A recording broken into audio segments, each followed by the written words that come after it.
Hello, Internet. Here we are for another Arena Cube draft. Got a few options here. Nothing that's like really head and shoulders above everything else power level wise. Once Upon a Time is probably the strongest card in the pack. It's just a nice flexible card. If it's in your opening hand, then it's gonna find you a land or a creature. Just kind of helps smooth your draws a little bit. It's like a Kazandu Mammoth. It's a pretty good modal double face card. Drowned Catacombs is a decent land. There's Judith. Judith is a pretty strong payoff for the sacrifice decks. Be committing to 2 colors right off the bat, though, and like a particular archetype. I think I'll take the Once Upon a Time.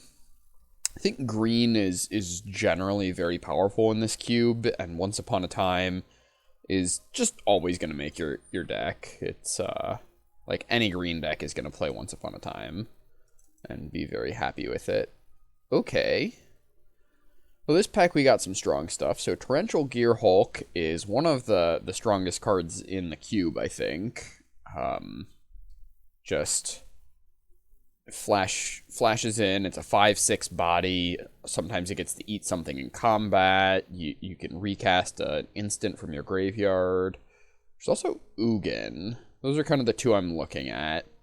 I mean, Fauna Shaman, Skycat Sovereign, Atris, Riss, Mechagodzilla are all fine, but Ugin is a really good thing to ramp into.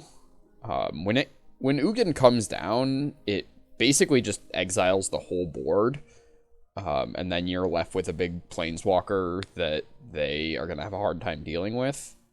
I think I'll take Ugin here. It is basically the best ramp target, and green tends to be ramp.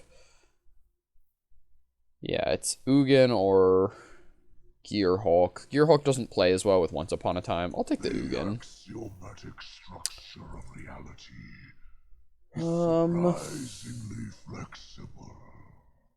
Let's see. Some decent blue cards in like Tezzeret and Supreme Will. If I had taken the Gear Hulk, I'd be pretty happy to pick up a Supreme Will here. What does this thing do? You may look at the top card of your library, cast creature spells from the top of your library, spend mana as though or any color, or any type to cast creature spells. Okay. I think the strongest card in the pack, I mean, it could just be Bonder's Enclave, honestly. This card I found to be just really strong. I mean, 3 and tapping to draw is like a pretty efficient way of drawing cards later on. It doesn't commit me to anything. Like, there are a lot of different decks that will play this. I think I like that better. Supreme Will is also good. Doom Foretold is really good in the right deck. Okay. Well, it's looking... Well, I don't know how much I can read from this one because this pack is just a little awkward. Blue feels pretty open, though. So now I'm thinking about pivoting. I could take, like, a Cloudblazer. And I think that's the strongest card in this pack. I'd also take, like, a Temple of Mystery if I wanted to be blue-green. Yeah, this is just another... This pack is fairly weak. I think I'll just take the Cloud... Well, there's also Torbrand. Torbrand might be the strongest card in this pack, but I'm pretty far away from Mono Red, and I don't really enjoy playing Mono Red that much, so I'm just going to take Cloudblazer. If I end up in a green ramp deck, there's a decent chance I could splash it, too. Mirari's Wake. That's a fun one. You can do some big stuff with that. Helps me cast my Ugin. Good with Cloudblazer, because then I can cast the cards I drew. Yeah, let's see what we can do here. There's also a Skittering Surveyor, which is solid, but I'm going to take the Mirari's Wake. I really like drafting the big mana decks. I don't really know exactly what I'm doing yet, so I might just take the Evolving Wilds. Just helps me stay open. It's like a Mentor of the Meek. Works, I guess it kind of works with Cloudblazer. Mentor of the Meek's just a solid card in general. And plays pretty well in like the tokeny decks, and green-white often ends up as tokens. But there's also Cast Out, which is flexible. But I'm just going to take the Evolving Wilds. I don't know what my colors are yet. Still not clear here. I mean, we've just had a lot of weak packs. Elspeth's Nightmare is probably the strongest card in the pack.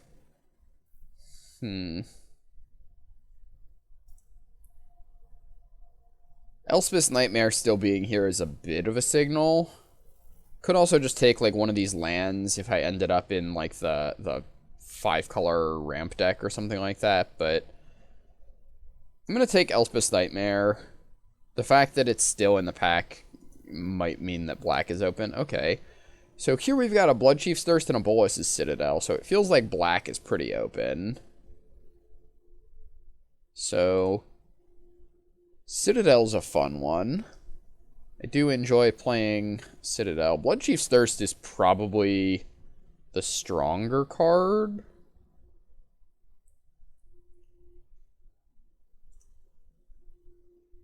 Yeah, I'll just take the Thirst. I might not be heavy enough black to play the Citadel. Okay, so the Judith Wield. So the red-black sacrifice deck is open. So that's something I could consider.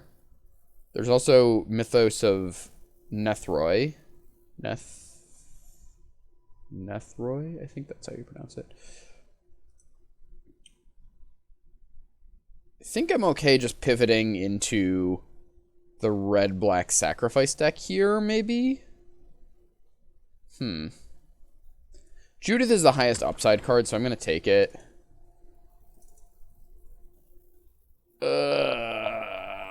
Wow, what a mess. None of these cards are very good. Or none of the ones are good in the colors that I was looking at, I should say. Skycat, Sovereign, and Atris are the strongest cards. I don't really like Call of the Death Dweller. I think I'll take Atris. I still don't know what I'm doing. I could be blue-black control, and Atris I think is the strongest card in the pack. Tezzeret. It's a pretty late Tezzeret. It's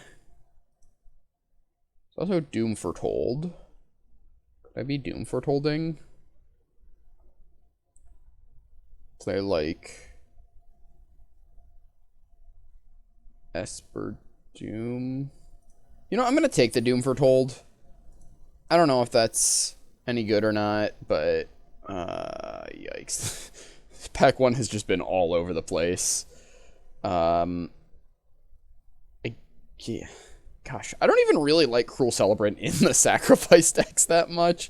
It's just not a very powerful card. I guess I'll take it, but I don't feel good about it. I'll take the Temple here. Hidden Stockpile. Okay. So, our deck is a mess. What am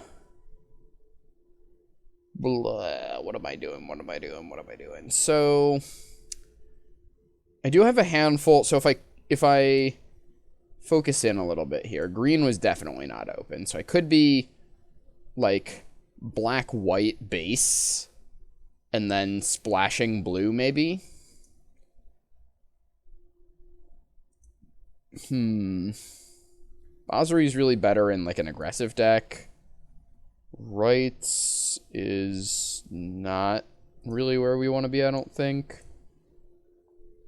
Guess I'll just take the Hollowed Fountain. Yikes.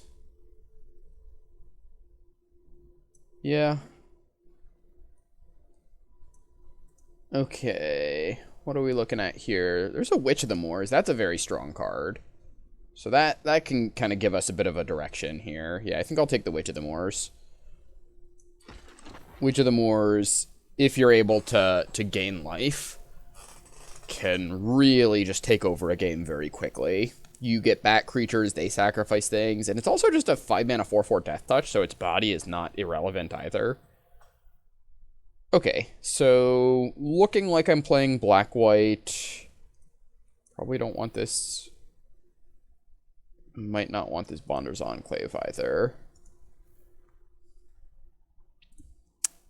So this is interesting. So, Arena is... Phyrexian Arena is just a good card advantage engine. It is a little on the slow side. If I'm doing the life gain thing, Aerial Responder is a repeatable way of gaining life, so I could consider that. Ministrant is pretty good with, like, the sacrifice stuff. I'll probably wheel Ministrant. There's also Blood for Bones, which I don't hate.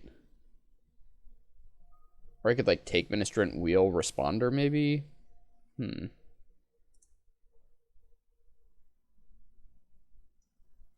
Witch of the Moors is powerful enough that I think it's really worth building around it, and Responder is a repeatable way of triggering it, and it's a pretty good thing to get back with Witch of the Moors, so I'll take that. Here I'm happy to grab an Elspeth Conquers Death. I think this is just one of the stronger cards in the cube. And I'm kind of settling in on like a black-white life gain deck, maybe with like a sort of sacrifice sub-theme here.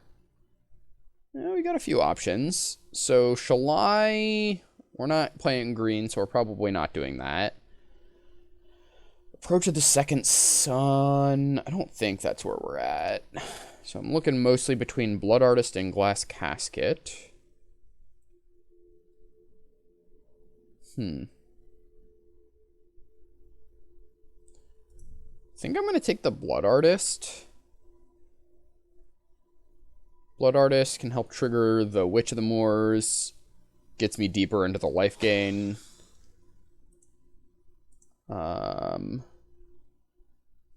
Pretty happy to just grab a Bright Climb pathway here.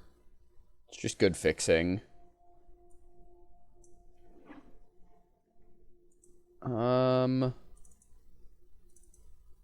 There's not much that would make me want to splash red, really. So I could take Stone Coil. What would I consider splashing red for? I don't think I'm in for splashing our Judith. That's probably not strong enough. Stone Coil's just, like, fine. I like Amaria's Call. Amaria's Call is, like, I don't know, just the fact that it can sometimes randomly win you the game. Like, it's a land that also, like, can be just very, very strong is pretty nice. So, I could just play, like, a value Unburial Rites here. I don't hate that. Yeah, I'll take the Unburial Rites. Not sure if I'm playing it or not just yet. Mangara. There's also Black Bloom Rogue.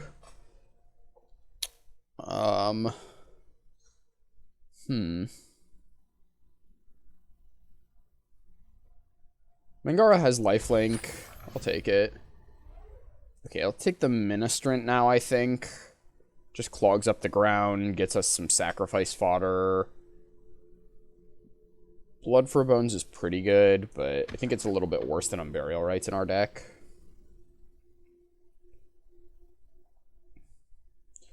Okay, our deck's kind of coming together. We'd like a little bit of ramp. Like, this Ugin is a little awkward in our deck at the moment. Would really love a way or two of triggering that. Thief of Sanity or Seasoned Hollowblade. I guess I'll take the Hollowblade. Thief is good, but it's much better when you're able to curve it out. And I'm just not going to have that many blue sources. Like Atris and Cloudblazer. Like, right now I'm planning on playing like a single island for those two. I'll take the Casket. That gives me a little bit more early defense.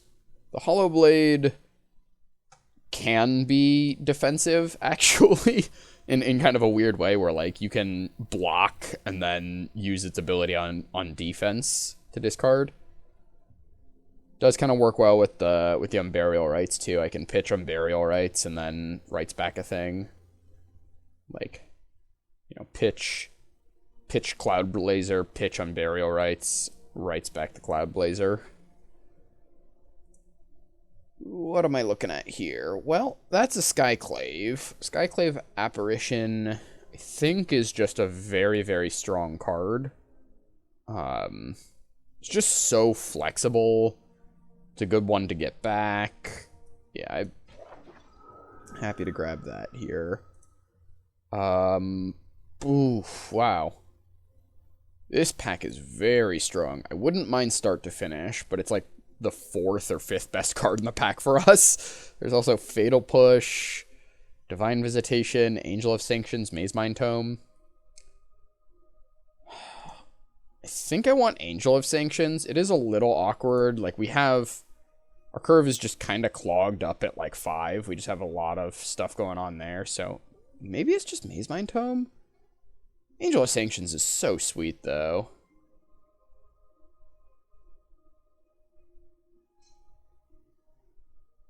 I'm gonna take the Angel.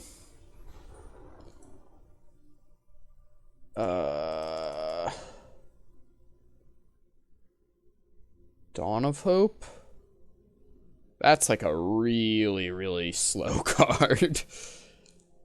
Pretty good in, like, control matchups, but it is just, like... I mean, you're paying 4 mana to make a 1/1, and then whenever you gain life, you can pay 2 to draw a card, but... I think... Felidar Retreat is better. I'm probably not playing this Felidar Retreat. I might. We'll see. There's a Thalia. They have, like, a decent number of non-creatures, though. And Thalia probably slows me down as much as it slows down my opponent. I'm just going to grab the Fabled Passage. Help shore up my mana base a little bit here. Yeah, I'll take the Concealed Courtyard. Again, just gives me a little bit better mana. Ketra's Monument's pretty good, but I've got enough playables already. I have 1, 2, 3, 4, 5 lands. So this is 22 non-lands that I have already. I'll take the Skeleton, but it's probably not going in my deck. I don't have enough combos with it, I don't think.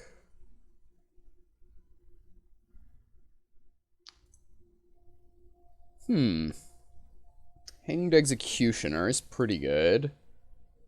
Resplendent Angel. How many ways of gaining a lot of life do I have?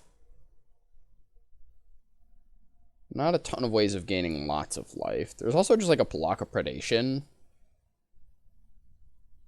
I'll take the Hanged Executioner. It's a pretty solid all-around card. Like, it's never going to be that bad. Here, I'll grab the Watery Grave. Just help with my, There's also a Skyclave Cleric. I'll take the Watery Grave.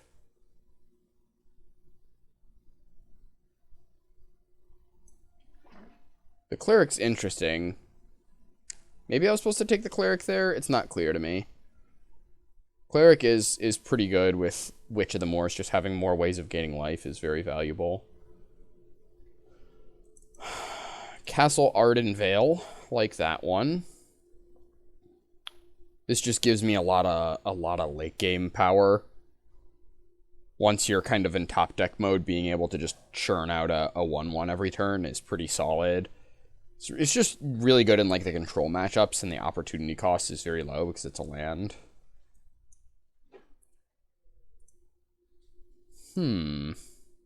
Divine Visitation. How many things do I have that makes tokens?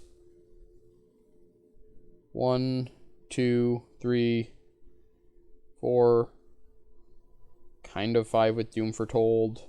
Probably not enough. I could instead of a Marius Call to make to make my 4/4 flyers, I can make 4/4 flyers with Vigilance if I have Divine Visitation. I'm not playing God's Willing or Grateful Apparition. I don't think I'm playing Staggering Insight, although I do have a lot of blue, and it is a very powerful card.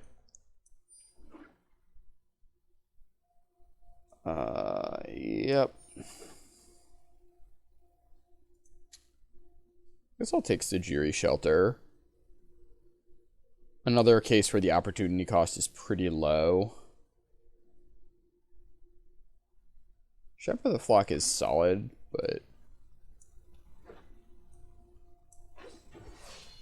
Alright, let's take a look at what we got here.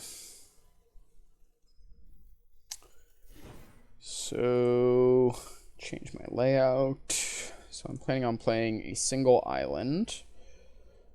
How many lands is this currently? 16 plus 2 MDFCs, so this is like 18 lands.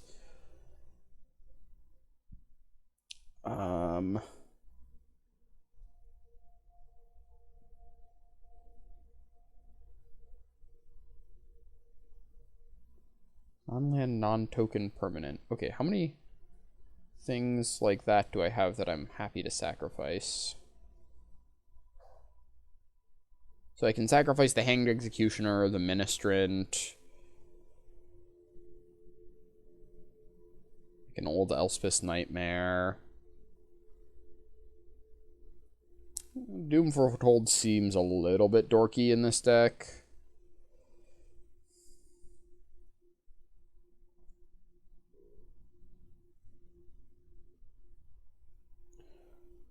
Cruel Celebrant seems kinda sketchy.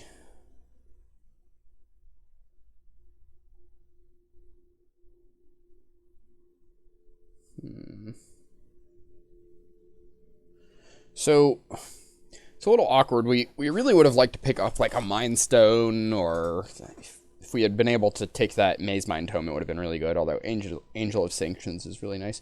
We just have a lot of really powerful stuff up the curve. And our early plays, like Sejiri Shelter's not really a 2-drop. Cruel Celebrant doesn't really affect the board very much.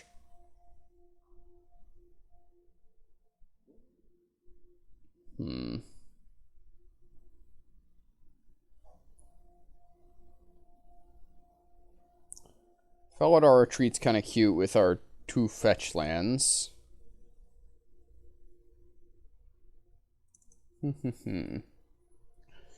So cards that I'm considering cutting. Ugin,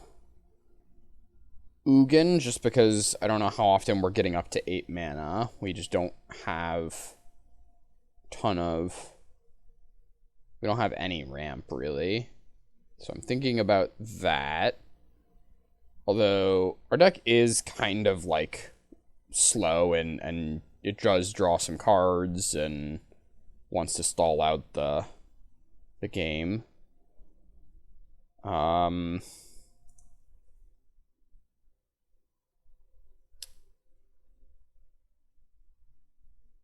Could consider cutting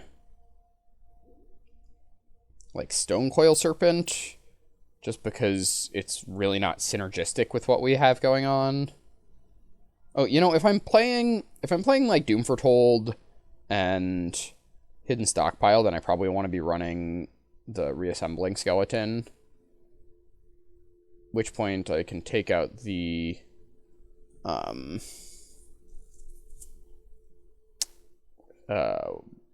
Stonecoil.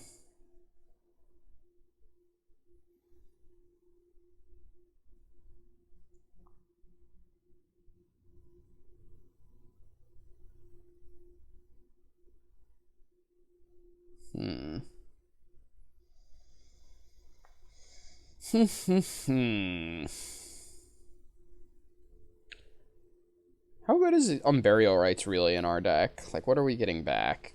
We're kind of just casting it for value, right? We're not really reanimating anything too good. Yeah, that feels like the worst of our 5-drops. And I think I want to just play fewer 5s, so I guess I'll cut Unburial Rites. Let's check our mana. White sources, we have 2 MDFCs, 3. Plus 4 planes is 7. 8, 9, 10, 11, 12 white sources. Okay, that's good. How many blue sources do we have? 1, 2, 3, 4, 5. Okay, that seems fine for our 2 blue cards. How many black sources? We have 4, 5, 6, 7, 8, 9. Yeah. Our mana just seems really good. I'm glad we prioritized lands as highly as we did, because we did still end up making a few cuts. I don't think we have enough 4-power things that we're considering that Bonder's Enclave we have in the sideboard.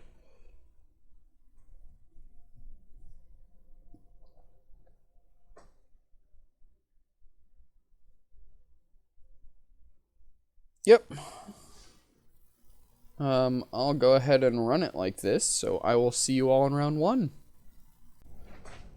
Okay, here we are for round 1. Well, this hand's a pretty clear mulligan. We have a bunch of lands, a 7-drop and an 8-drop, so...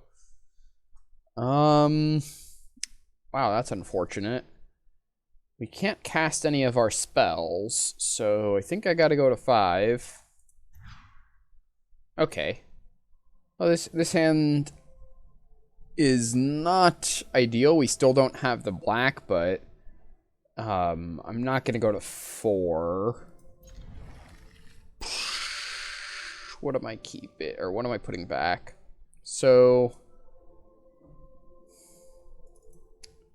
probably Cloudblazer, because that costs 5, and Atris, and I guess I just really hope I draw black.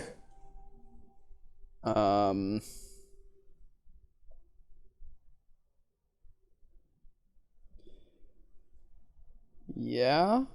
And I at least have some semblance of a game plan of Doom Foretold plus Reassembling Skeleton if I do hit my black, so... This allows me a potential path to victory. A narrow one, but it could work. Okay, well, there's a white. It's not quite what we were looking for. Really like to hit a swamp this turn. We did not. Haven't missed any of our land drops yet. There's a Dryad Greenseeker, okay. Well, I'll go ahead and Glass Casket that. I don't want to let my opponent just start drawing cards. We're not too far behind yet. We missed 1 land drop. Okay. Rejuvenator, yep. Okay, well, we can at least start making some plays here. So, could do Elspeth's Nightmare, and that gets a look at their hand next turn. We could play Mangara the Diplomat. That makes it so our opponent will have a harder time double spelling. I guess I like Elspeth's Nightmare, because the longer this card sits in my hand, the worse it becomes. Like, the more likely this -2 is to miss.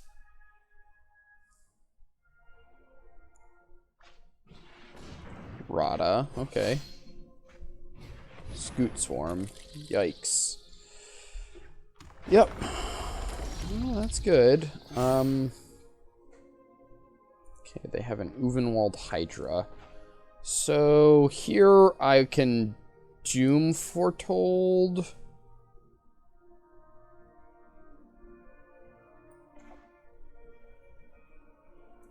The Scoot Storm's gonna get out of hand really fast.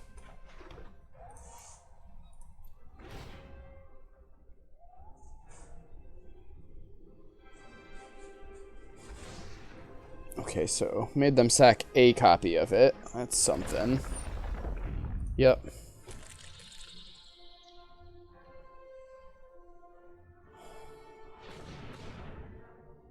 Eight?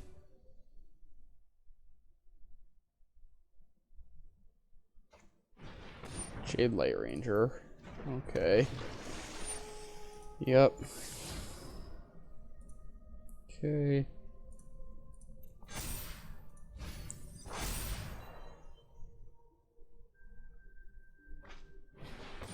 Hydra, sure. Yeah, that's pretty good. Just go ahead and crack this Evolving Wilds, grab a Swamp.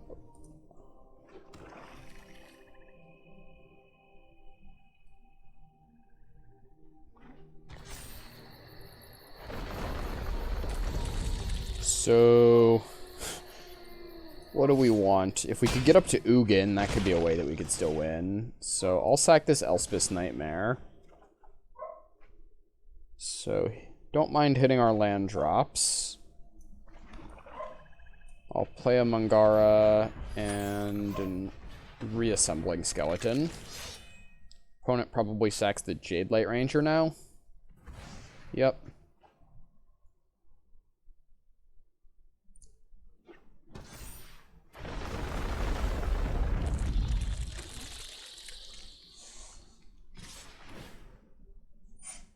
Okay.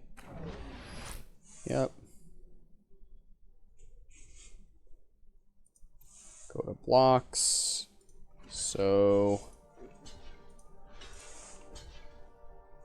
gonna no, I have to block Rada or I just die. Yikes.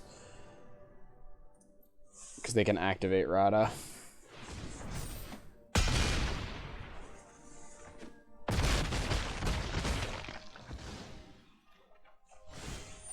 So, with the Doom Foretold trigger on the stack, I'm going to get back the reassembling skeleton. That way I can sack the skeleton. Now I can go to draw. Go to main. Alright, well. 1, 2, 3, 4, 5, 6. Well, I'm getting kind of close to being able to... to Ugin, if I were to draw it. So I definitely am Ministrant. Casting Ministrant for sure. And then I could bolt in the Ameria's Call to get the skeleton, but it can't even block this turn, so guess I'll just play this tap to try to get up to Ugin, because I think Ugin is really the only way I win here.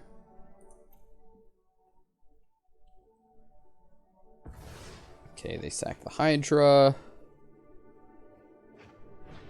Mirari's Wake. Alright, well, that's just game. They got it.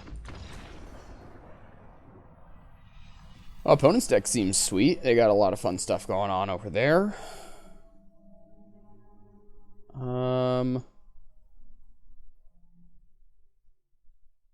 I don't hate Blast Zone as a way of dealing with the Scoot Swarm. Swap that for, like, Sejiri Shelter, maybe.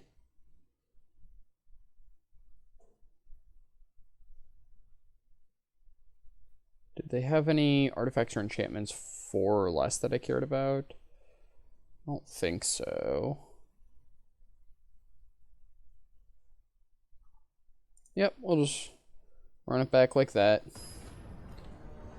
Hopefully we don't have to multiply this turn, or this game. Be on the play. I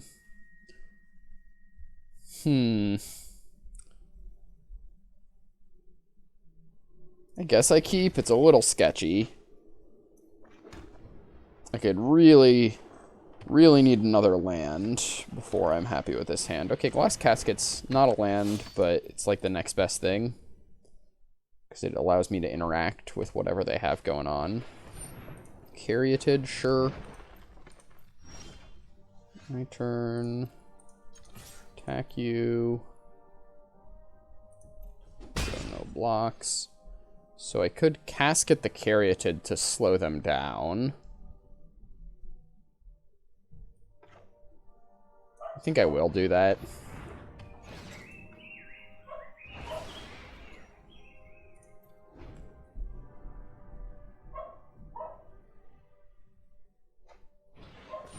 Green Seeker, sure. Yep. Okay. Well, I'm pretty happy to Skyclave Apparition the Green Seeker here.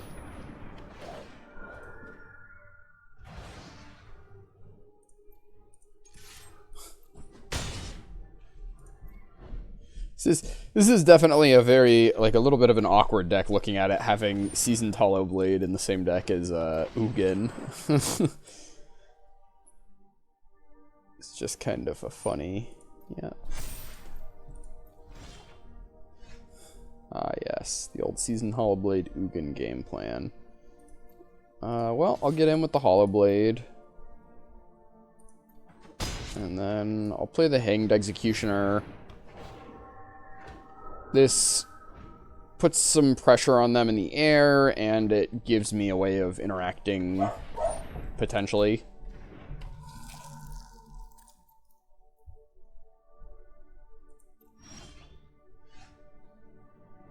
Okay. So they're going to tap down the Hollowblade, sure. Get in with my 2 flyers.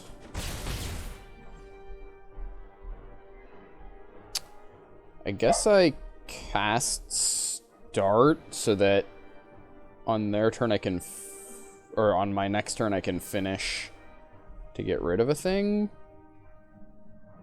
If they play like an Uvenwald Hydra or... This gives me access to a removal spell and finish next turn, so... I think I like that. Well, I guess I didn't need to do that now. It's an instant, and they're unlikely to have a counter. Okay. Expertise is fine.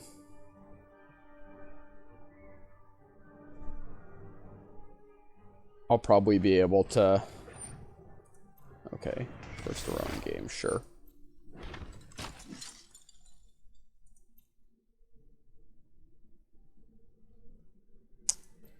My turn. Well, that's an awkward Felidar retreat.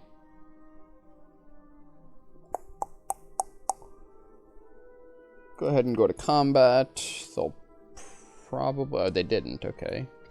Well. Happy to make those attacks.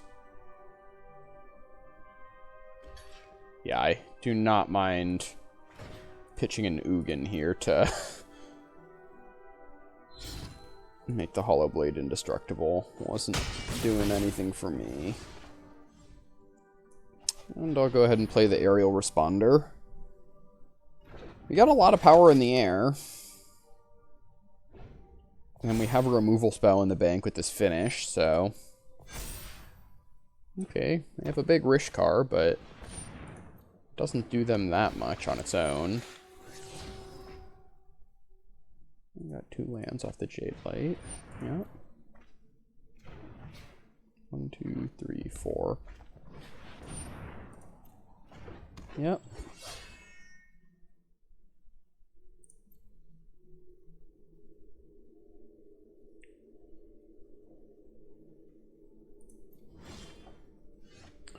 Doom Foretold. Okay. Well,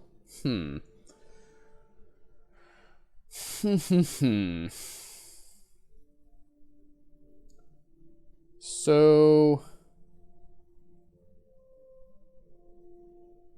if I kill the Rishkar, then they don't have something with power 4 or greater to draw cards. So I kind of like that.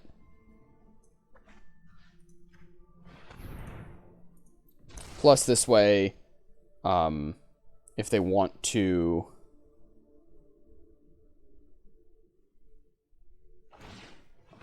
Tapping down my Aerial Responder. Yep, okay, makes sense.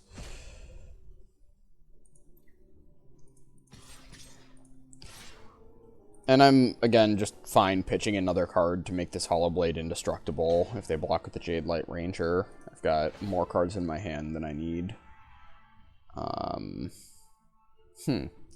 Question is, what do I pitch? So Doom Foretold can make them sack a thing. That feels a little slow. Yeah, I'll pitch the Doom Foretold, I think.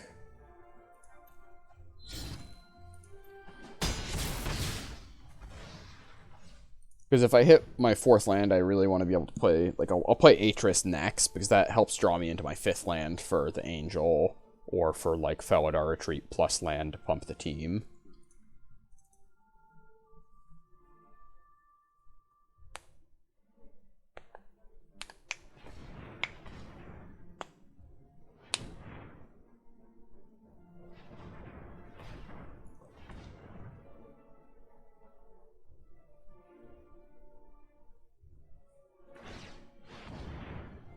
Okay. Have an 11/11 Rada. Sure. Means they draw 2, but they are at 5.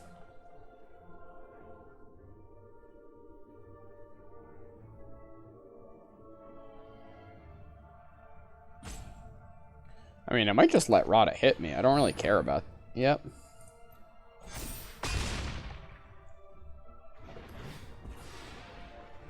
So they're tapped out now. 1, 2, 3, 4. They can't attack because I kill them on the crackback if they do. Yeah. Looks like they see it. Okay.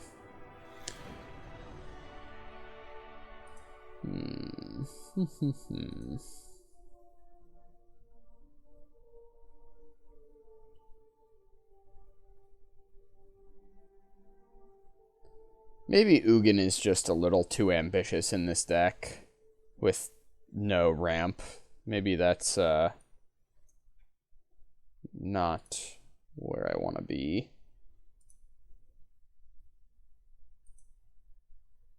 Swap out Ugin for Stonecoil Serpent.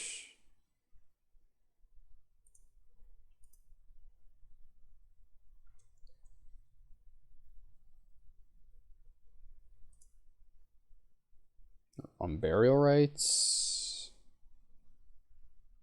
I'm not writing back anything that powerful, though. Yeah, I'll just swap it out for a Stonecoil Serpent.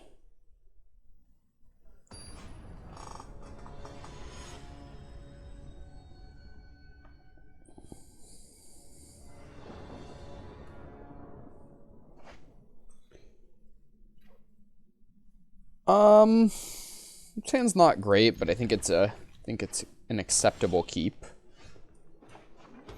Hollow Blade helps.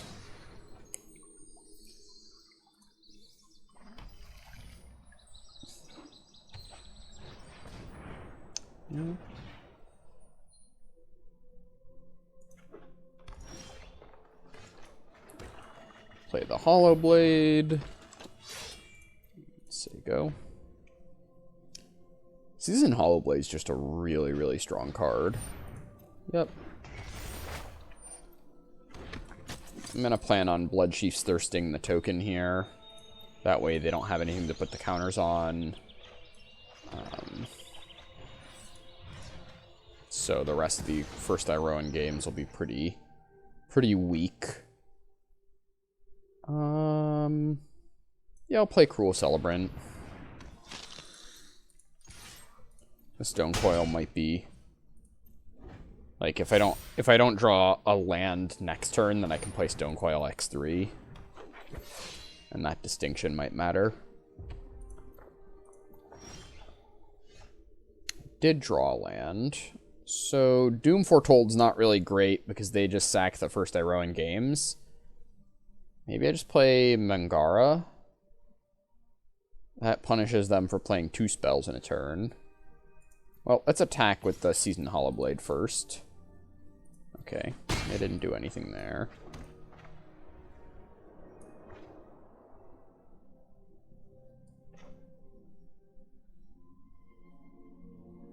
Yeah, I'll play the Mangara. This way, if they double spell, we get to draw a card. Okay.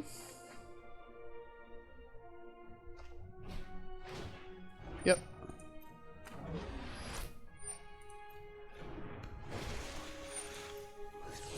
Sure. Nice, they drew 2.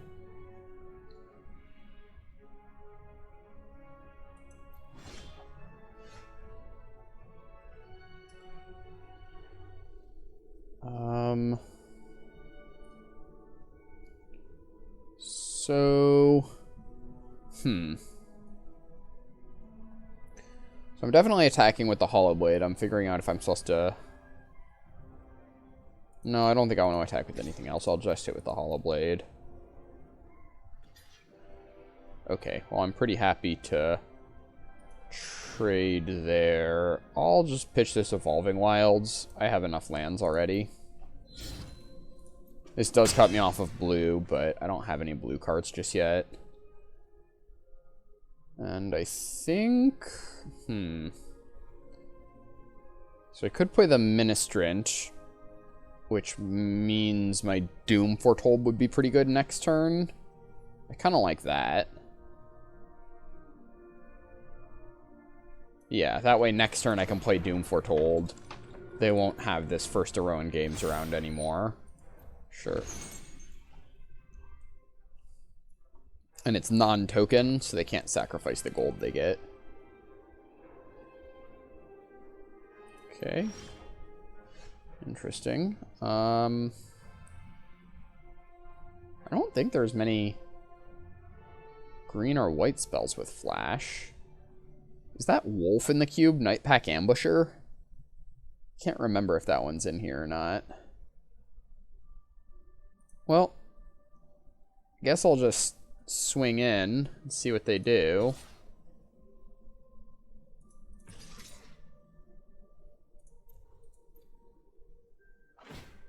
Okay.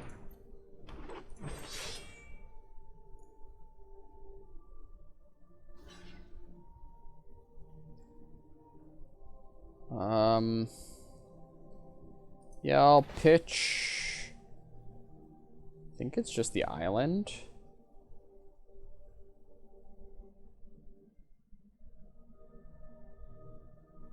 Yeah, I'll pitch the island.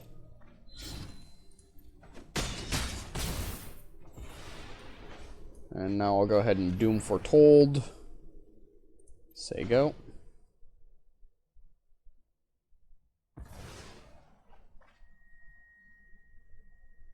I'm in a pretty good spot here.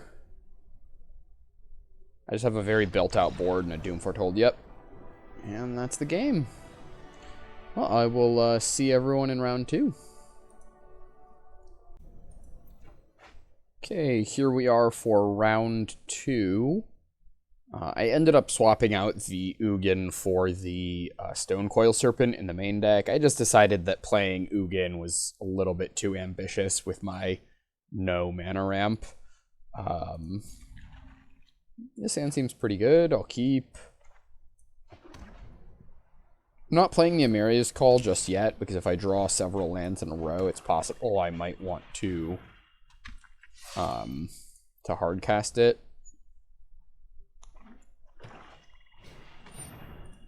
Yep, Adonto Vanguard.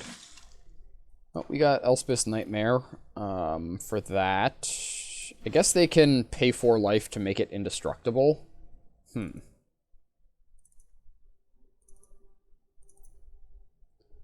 think I still do the Nightmare.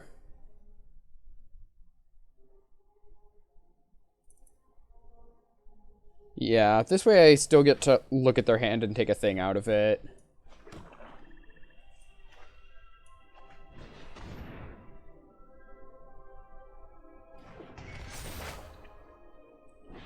So they'll probably pay 4 to make it indestructible, sure. And then I'm not going to attack because they've got an indestructible 1/1, so there would be no reason to.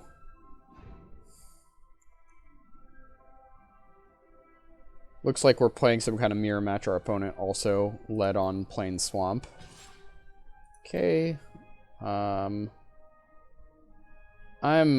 just going to take the damage here. I don't really want to trade a card to deal them 4. Their own Seasoned Hollowblade. Jeez. Okay, yeah, that's good. That's good. And a Selfless Savior. Well, our opponent's got some good cards so far. Take a look at their hand. Their hand is all lands, so don't mind that. I think I'll play Start. Could also play the Ministrant of Obligation, which could allow me to start attacking them in the air.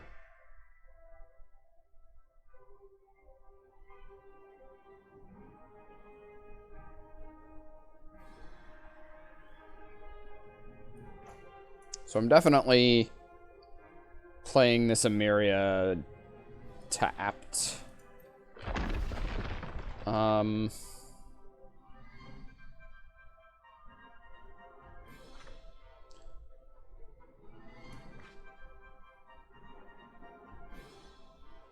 I guess I'll play Ministrant and plan on blocking the Adonto Vanguard, maybe? I don't really want to trade one of my cards for theirs because my cards are spells and their cards are lands, so that's just not a good deal for me. Because they have all lands, so normally I would block the Seasoned Hollowblade.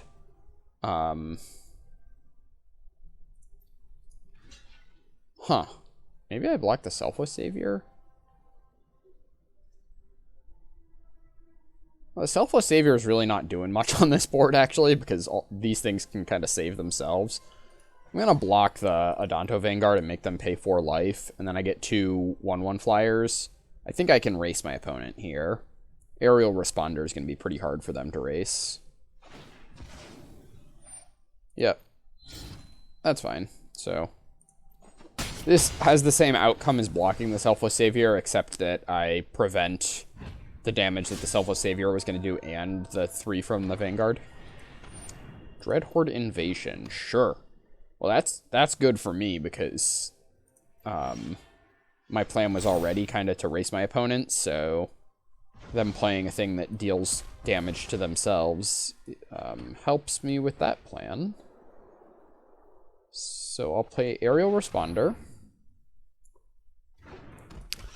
and Cruel Celebrant and definitely attacking with the Hollowblade. Attack with like 1 spirit or both spirits? You just hit with like both spirits. So that deals 5.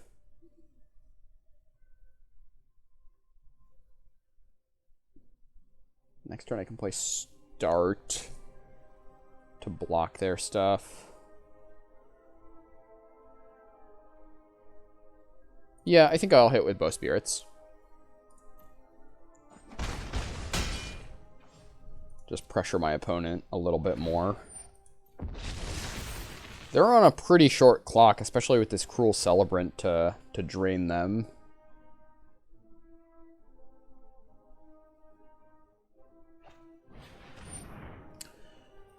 Okay, that's a good one. That changes the math pretty substantially. Yep. No blocks.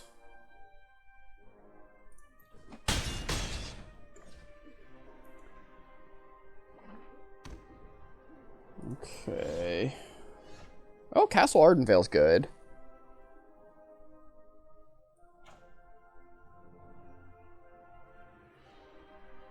Yeah, I'll play Castle Ardenvale.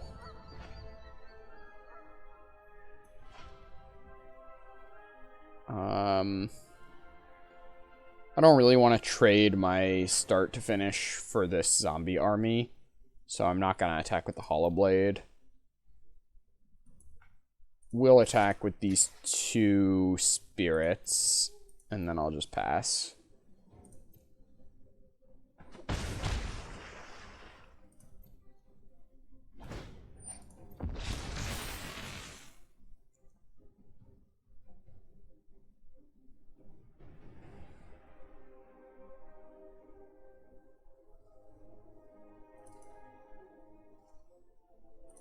Okay. They go 2 attacks. So I think here I'm going to cast Start.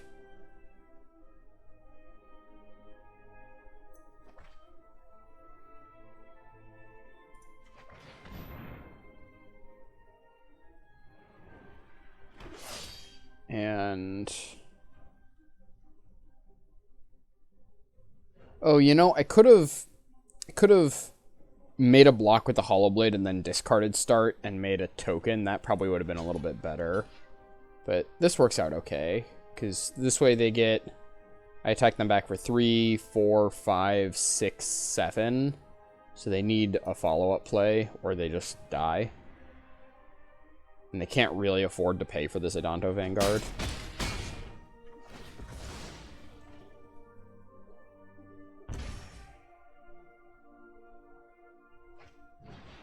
Luris. Yeah, okay, Luris is pretty good.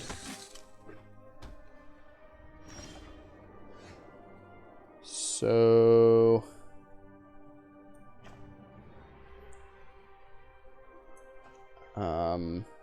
okay, so if I cast Finish, sacking this 1/1 to kill the Luris, they go down to 5. 4, 3, 2... if they block the Hollow Blade, and then 1 from the Celebrant trigger, and then they die to their Dreadhorde Invasion. So I think this works out. So I'm gonna target Luris, sacking the token, drain them.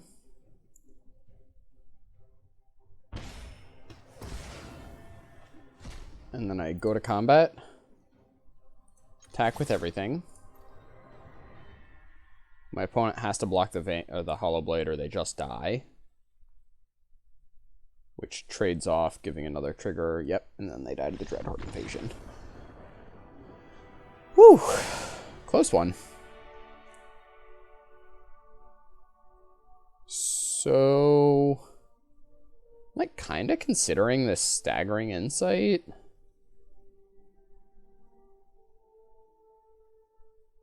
Seems like it would be pretty solid against a lot of what they've got. Or just like if I'm able to erase them, like the lifelink seems really important. But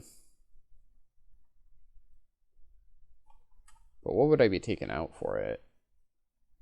There's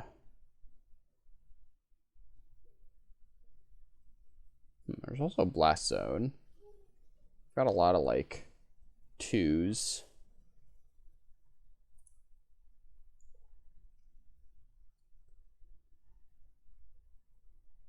I think I'll just run it back how it is.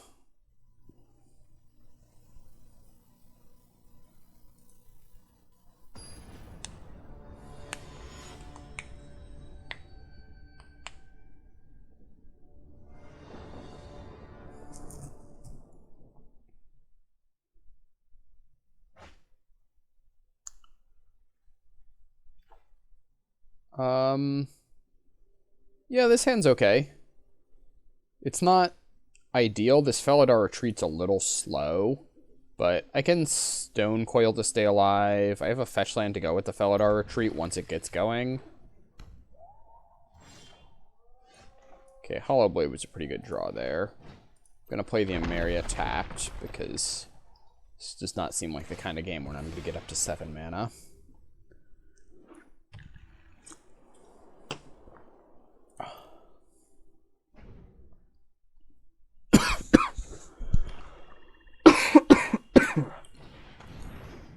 Null Priest. Null Priest is good.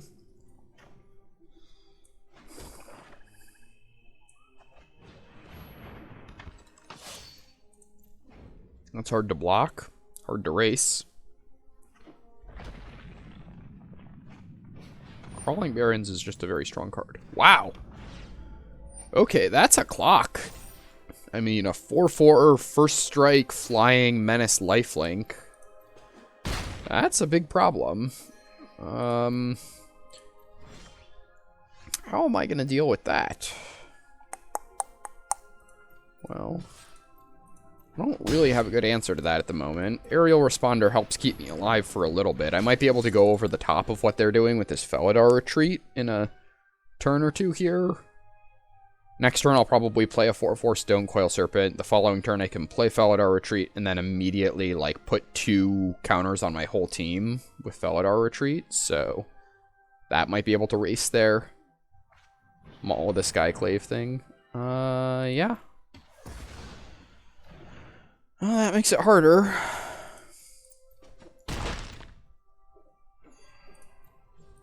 Really like a removal spell here. That would be ideal.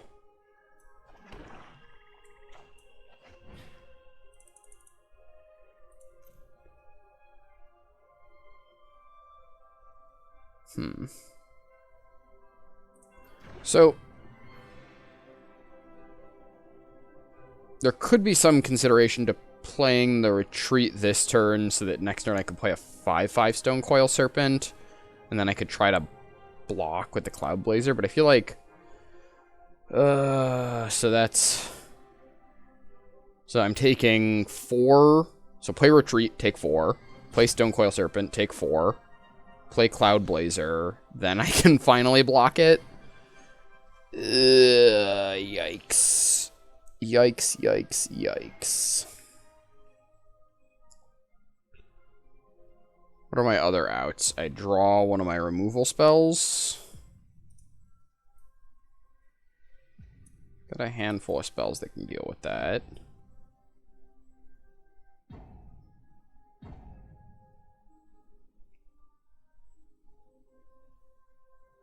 Oh, if I play the Stone Coil Serpent this turn, then next turn I can... Like, I don't need the thing to be big. Okay. Okay, this works okay. Because the Stone Coil Serpent can get bigger once it's on board with this Felidar retreat.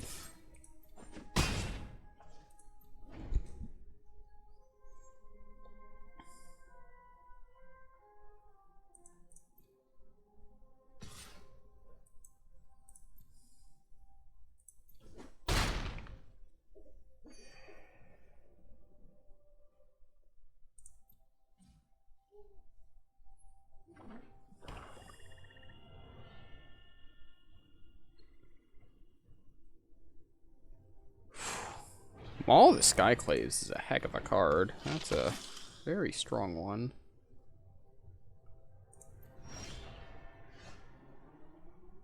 Fabled Passage is...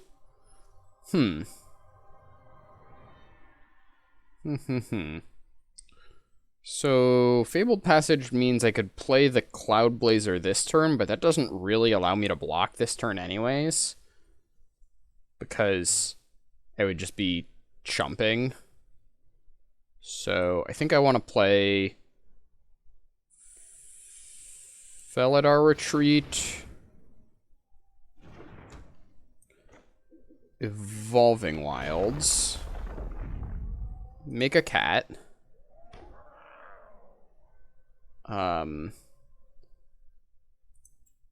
crack the Evolving Wilds, get an island, put counters on the team, hit with my big things. So next turn I can play Cloudblazer and then play a Fabled Passage. And grow all my stuff twice. Or maybe make a cat and grow. Unclear exactly what.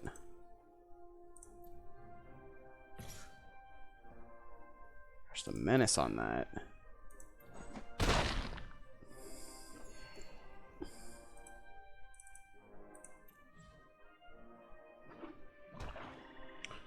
Really love to just draw like a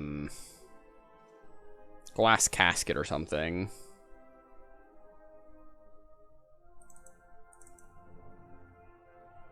To deal with that Null Priest. Luris, okay. Turn. It's not a glass casket. So start with Cloudblazer. Draw 2. Okay. Castle Ardenvale's pretty good. Not great versus their Null Priest though. Play a land. And I think I just go counters probably. counters.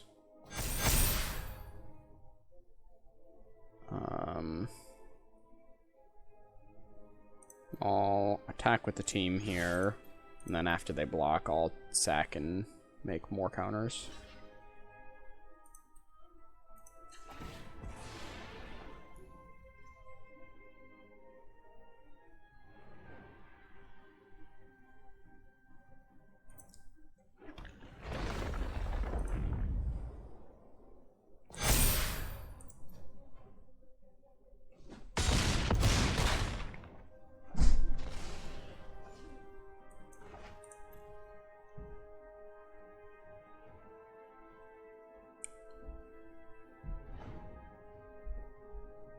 You are getting pretty close to just killing them through this Null Priest. Like, they'll go up to 13 if they attack here. They might not want to attack anymore.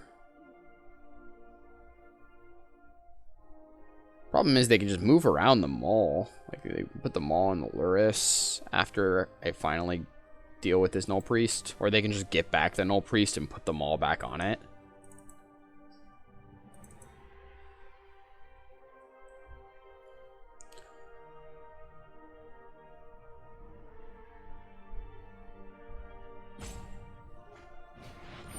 Erebos' extinction. Yeah, that's good. Okay, now we're in a rough spot. We really need to draw something good this turn. That was pretty good. That does qualify.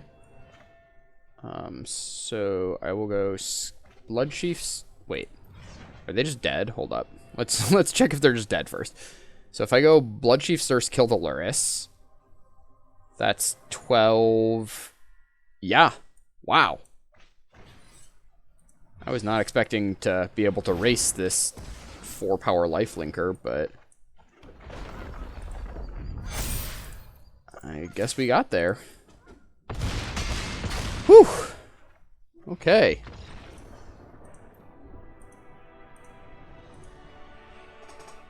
Oh, another close one. I will catch everyone in round 3. Okay, here we are for round 3. This hand seems good. Just got a lot of cheap interactive plays. Blood Chief, or the Cruel Celebrant, seems a little weak here, but to be fair, this card always seems a little weak, so this card's just not very strong in general. Just like a 1/2 body is just so irrelevant, and the fact that it only triggers off of your creatures dying as opposed to Blood Artist, which triggers off of anything dying, is a huge difference. Because, like, Blood Artist, 2 things trade off in combat, and, or rather, 2 sets of creatures trading off in combat, drains for 4, whereas this would only drain for 2.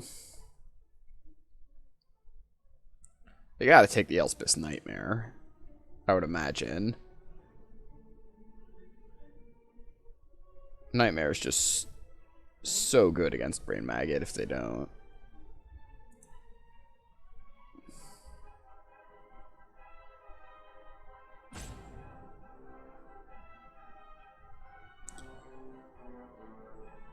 So if they take the Elspeth's Nightmare, I guess I play Hanged Executioner? Maybe it depends on what I draw. Yeah, I think I'm just playing Hanged Executioner here. If they play something I want a Nightmare next turn, I can Thirst the Brain Maggot.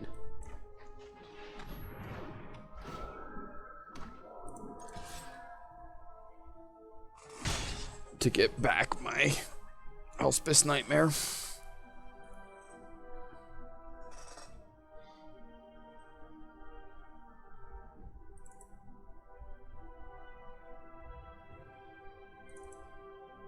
Opponent is so far has shown us Abzan mana.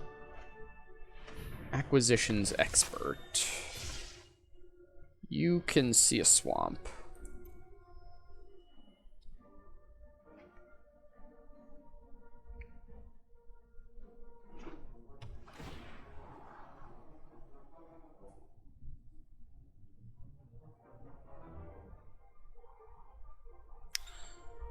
Okay, so that's a 4th color. Opponent's doing something over there. Golos, maybe? They might just be like a 2-color deck that's like black-green that's splashing white and blue for Golos. I'll Glass Casket the Maggot. Bloodchief's Thirst is a little bit more flexible than the Casket. So I'd rather spend the less flexible one here.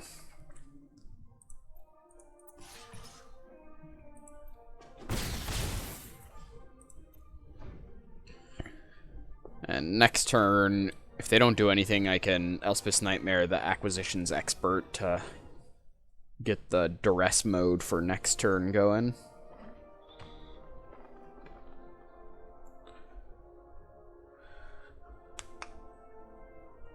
Okay, so there's a forest.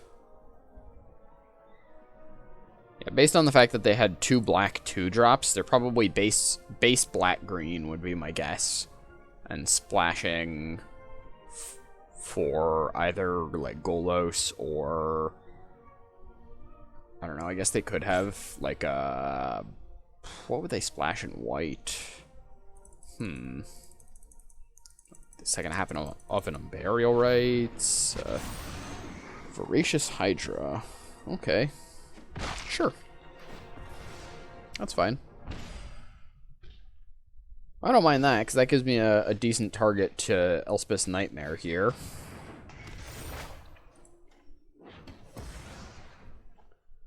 And then I can bop in with the Spirit. Next turn I'll get to Duress my opponent.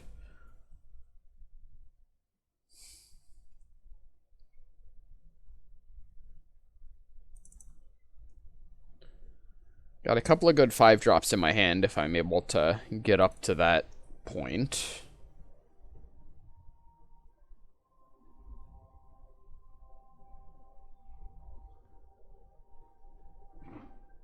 Ooh, excuse me. Okay, so it is Golos. That was my first guess. So I'll probably find a red land here. 1, 2, 3, 4, 5. I mean, that's scary. Okay, Burial Rites. So my opponent will not be able to Burial Rites this next turn. Or they could Burial Rites back at 0-1 if they want, but that doesn't seem great. 1, 2, 3, 4, 5, 6. They're 1 away from Golosing, because their next land comes in tapped. Would really like to find an untapped land for this Bloodchief's Thirst so that I can get rid of the Golos before it starts, Oh, no. Here it comes. What'd they hit? Thragtusk and a Wolfwillow Haven. Yeah, those are pretty good.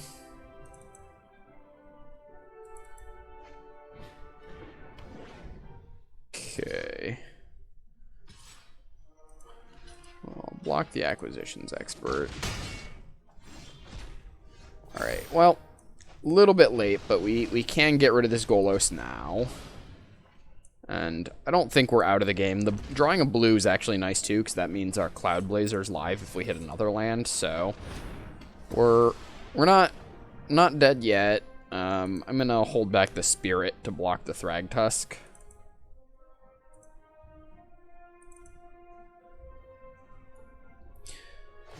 If we can get a Felidar Retreat going, that is, like, a card that can kind of pull us back into a longer game here. Give us the ability to go up over the top of our opponent. Okay, Kabira Takedown. Yeah, that's good. Go ahead and block the Thragtusk. So if I hit a land this next turn, I'm going to play Angel of Sanctions on the Thragtusk, I think. Did not hit a land.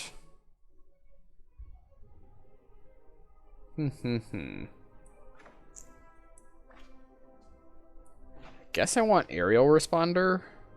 Actually, Angel on the Thragtusk isn't even that good because they can Murderous Rider to kill my Angel.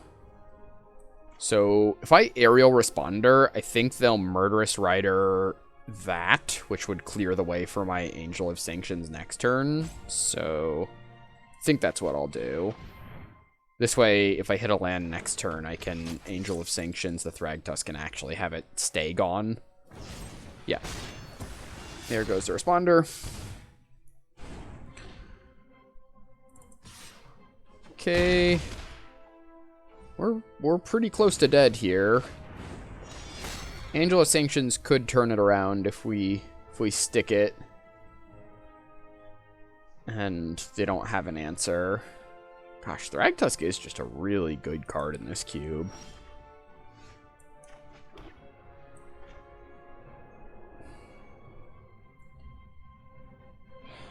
If they're able to kill the Angel of Sanctions, then they just win.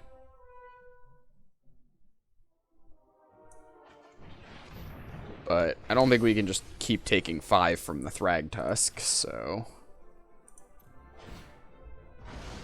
Yup.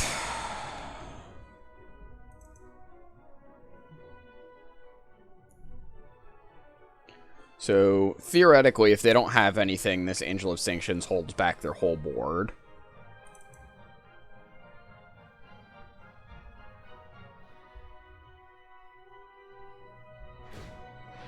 Yep. They're making a wolf.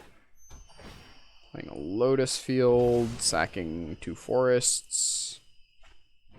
Paradise Druid. Sure. Ooh. Well, that was a good draw. So I can Felidar Retreat. And then Fabled Passage. Make a beast. And I'll hold up the second Fabled Passage activation, because I don't know what I want to do with it just yet, and missing out on 4 points of damage in the air is not a huge deal here. Elder Gargaroth, yeah, that's a good one.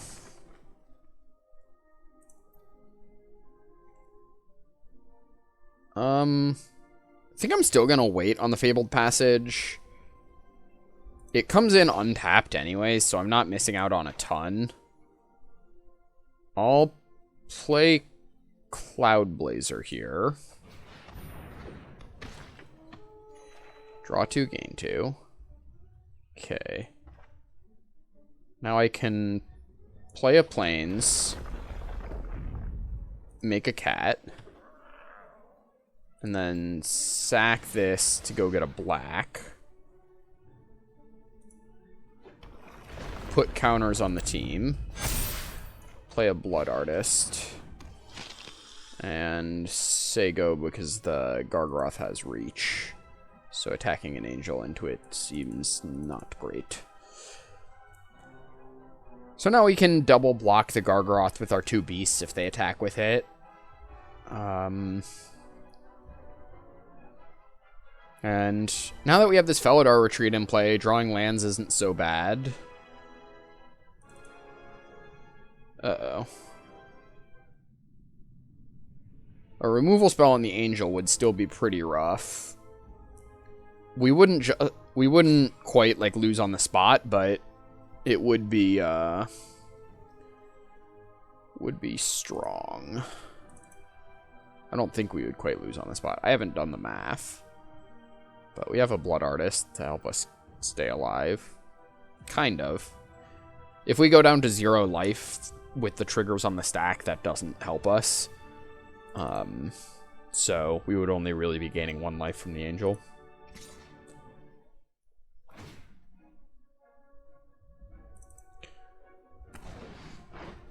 So this is interesting. So I could trade off 2 beasts for that, or 2 cats. I could also...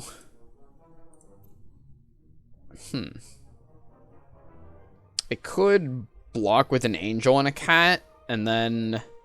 No, I don't like that. I don't like that. The thought process with the angel and the cat is that that could allow me to embalm the angel. Uh-oh. Do they have a removal spell? Yikes. Yep. That's strong. Okay, they lose a life, I gain a life. They lose a life, I gain a life.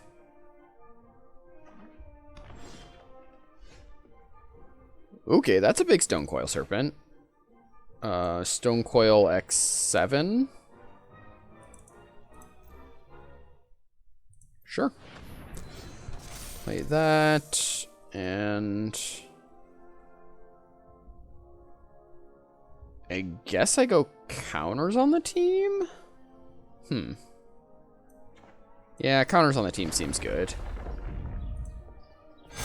I can't really attack still because they have the Elder Gargroth, but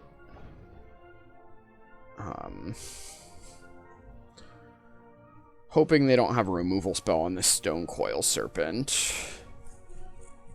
That would be pretty rough.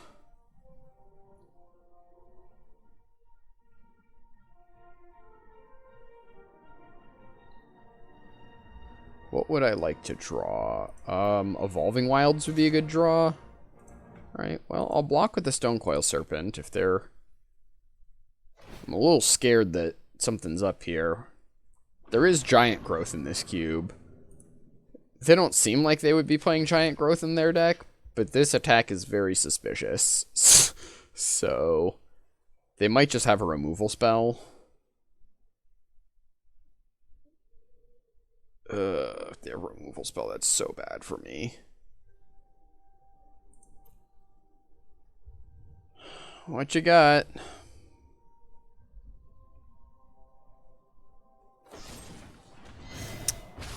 They do have a removal spell.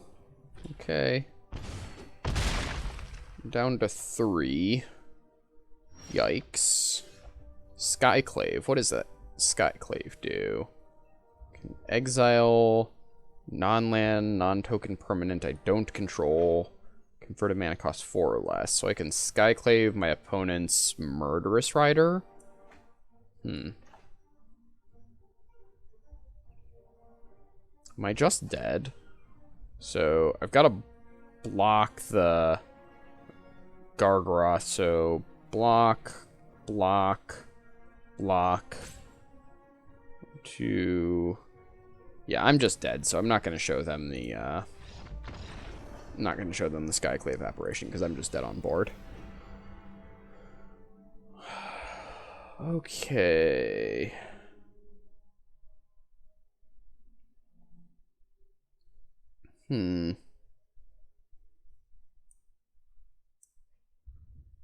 Thinking about this Ugin.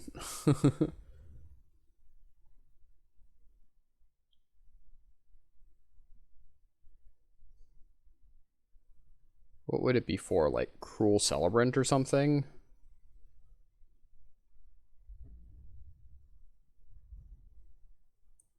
You know what? Let's make that trade. Sure. Let's do it. Cruel Celebrant's such a weak card.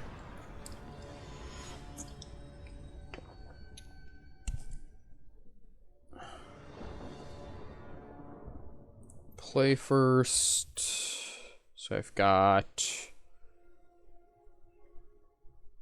That's awkward. I'll keep, but I don't love it. I'll lead on a plains. If I draw... So, this Bright Climb Pathway...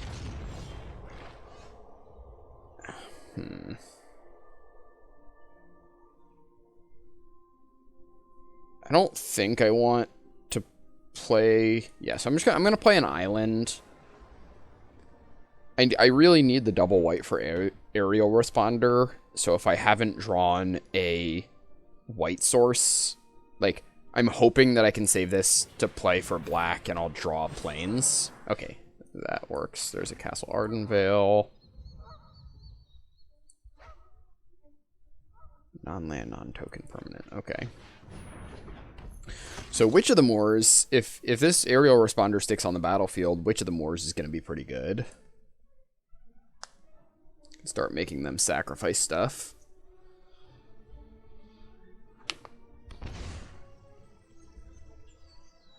So they shocked, so they're playing something that costs 4.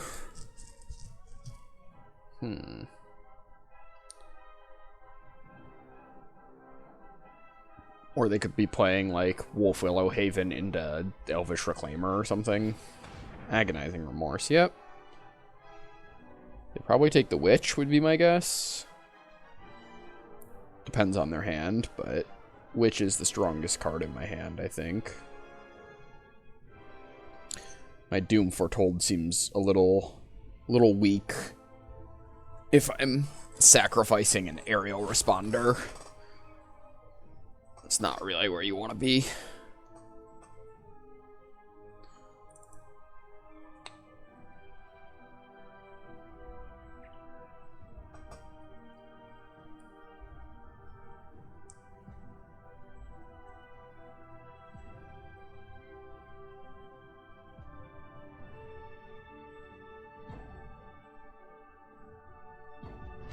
Okay, they took the Witch. Sure.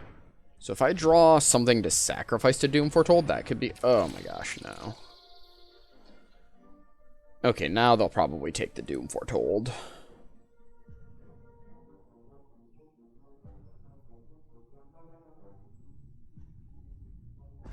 Okay, they took start to finish, which I guess makes sense. That was something that works... like, gets rid of the brain maggot.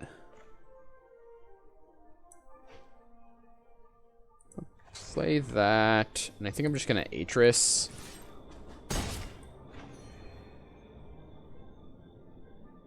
Doom Foretold is a little awkward because the cards I would be sacrificing are better than the cards they would be sacrificing. So I don't love the Doom Foretold just yet.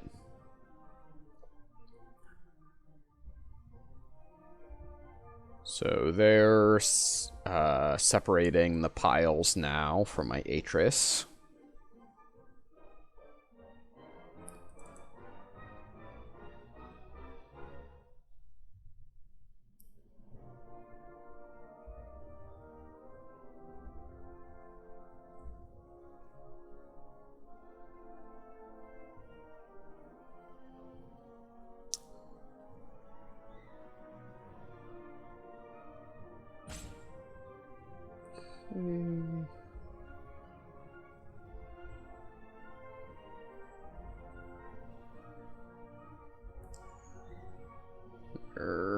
Having a hard time deciding which pile. 2 lands versus an unknown. Unknown could be anything. I don't mind more lands, though. Most of the strongest cards in my deck cost 5. I'm gonna take the 2 lands. Okay, that's fine. It's just so brutal if I take the other pile and it's also a land. That's just not good.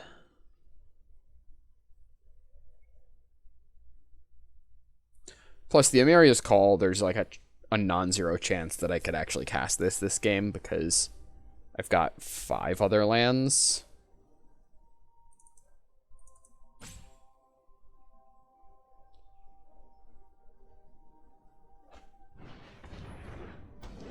Yikes. That's good against Doom Foretold. Gosh, Doom Foretold is great and like their deck kind of wants a Doom Foretold. They're playing all these things that they're happy to sacrifice to it. That's so I could Bloodchief's Thirst the Brain Maggot to get back my start to finish. I guess that's what I want to do.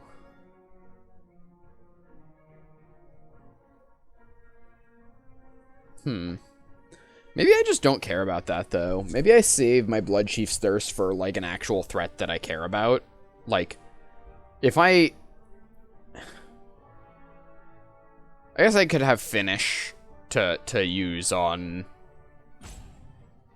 Yeah, okay.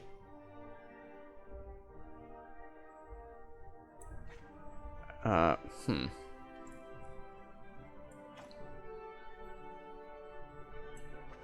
Yeah, I'll kill their brain maggot.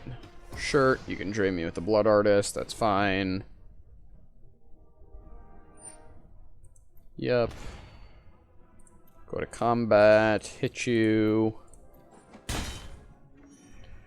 And I will pass the turn holding up start.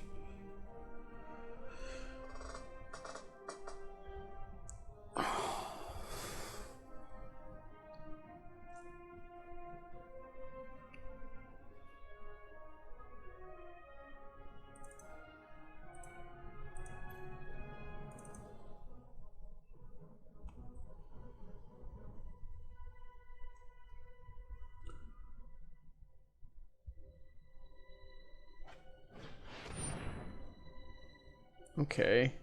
Well, now I will play my start, and that way out of my hand so the brain maggot can't take the finish.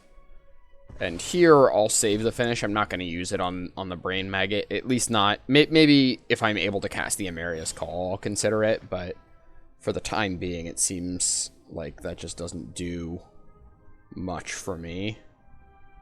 Let's go ahead and attack with the team.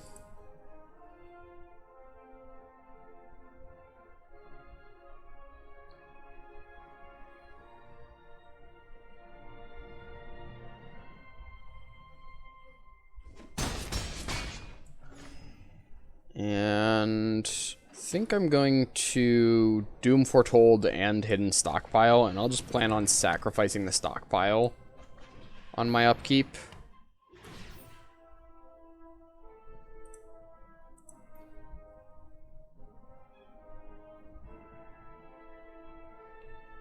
So they might sacrifice the brain maggot here, and then just Unburial Rites it back. 3, 4, 5, 6.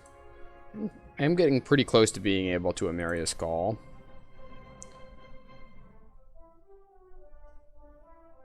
I think it's just so important that I'm able to get Golos or Elder Gargaroth off the battlefield. Those are the cards that I really care about. So I'm hesitant to use Finish on anything except for those. You're a takedown.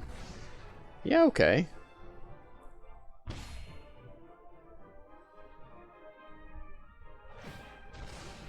sacrifice the Blood Artist, sure.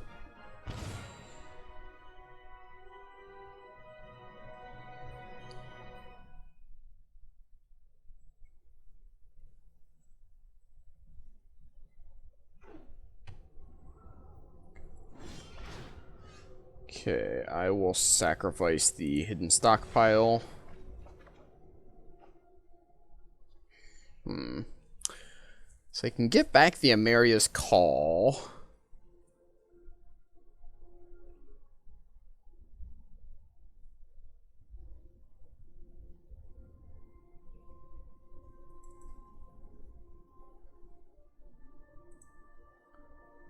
So my opponent has this Unburial Rites still just chilling in their graveyard, which means even if I'm able to kill an Elder Gargaroth or Golos, they'd be able to just get it right back. So maybe I'm just supposed to be on the offensive and minimize the amount of time they have to draw that.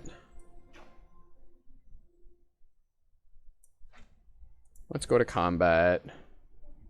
Attack with both.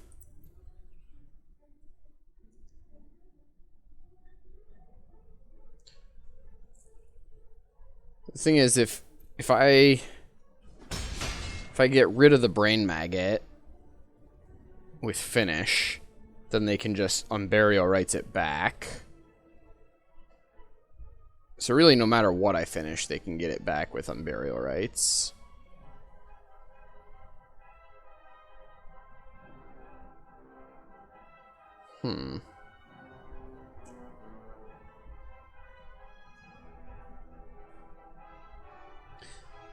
I guess in that case, I'd rather wait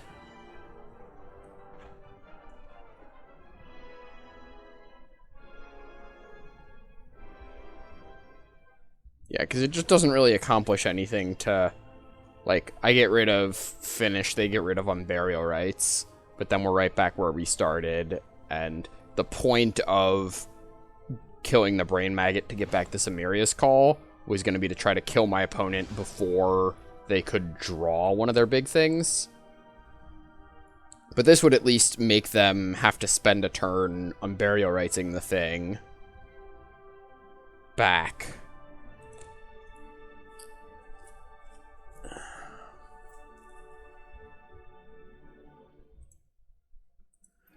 Oh, you know, playing the Swamp was a mistake there. I wasn't thinking, but I have Felidar Retreat in my deck, so I'm probably supposed to start holding lands. To keep that in mind.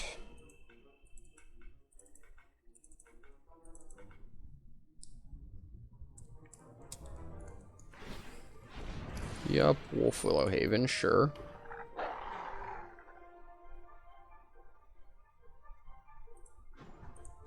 Make a token.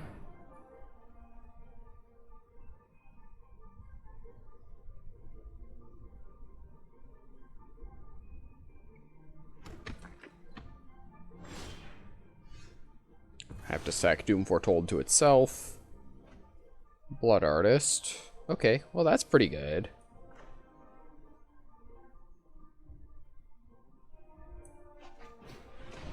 Blood Artist gives me a way of winning here. Not going to attack just yet. I'd rather build up my board a little bit more before I start attacking. This Castle Ardenvale's doing some work. Fatal Push my Blood Artist. Okay. Drain you for 1.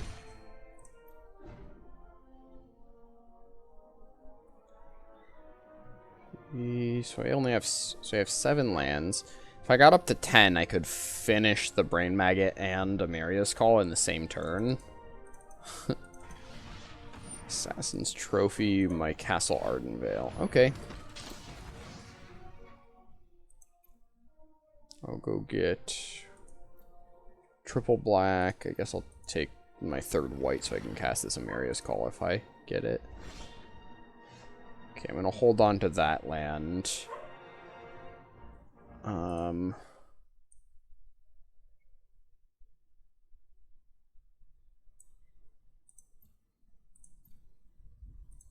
attacks in turn.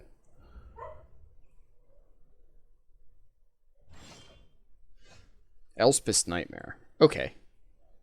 So now I can Elspeth's Nightmare the Brain Maggot. They can Unburial Rights it back, but then I still have Finish in my graveyard. Okay, so I still have an answer if they draw a Gargaroth or Golos.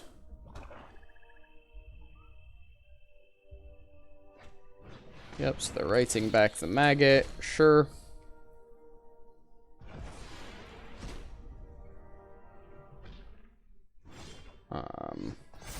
Oh, perfect.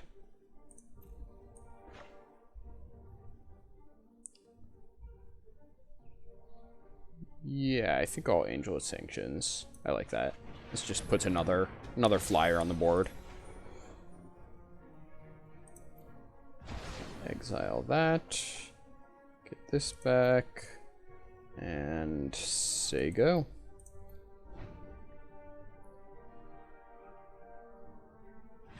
Okay. Whew. Close game. It's a good one. Yeah, if our opponent had drawn one of their big threats in any of those kind of intermediate turns there, we could have been in trouble. You know, I'm thinking I might put Blast Zone in for like a swamp or a plains. Or maybe that Sajiri Shelter.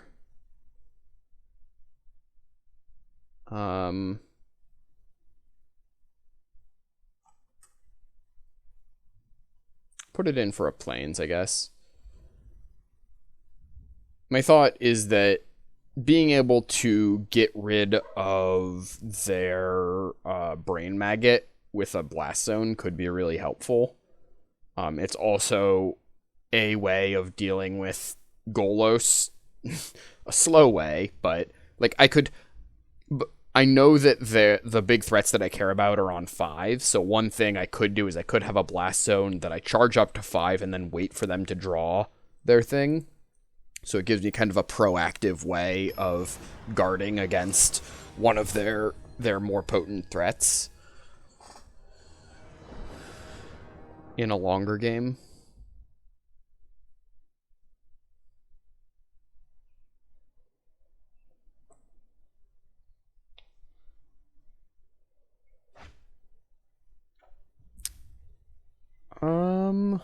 Skeleton. Yeah, this hand's acceptable. So I'm definitely playing Amiria's Call as a land here.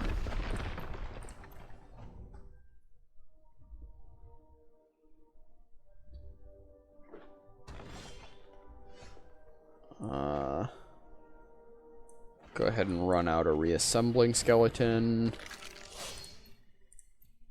I like that my opponent didn't have a 2-drop accelerant. That's nice.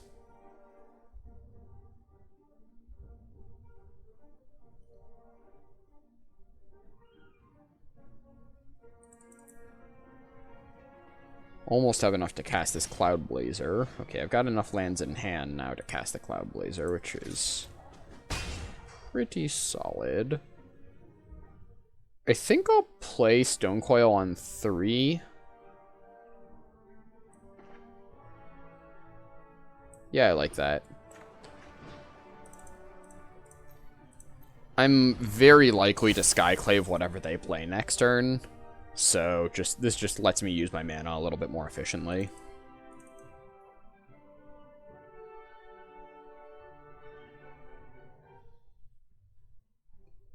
And I'm not really close to running out of gas because I've got this Cloudblazer.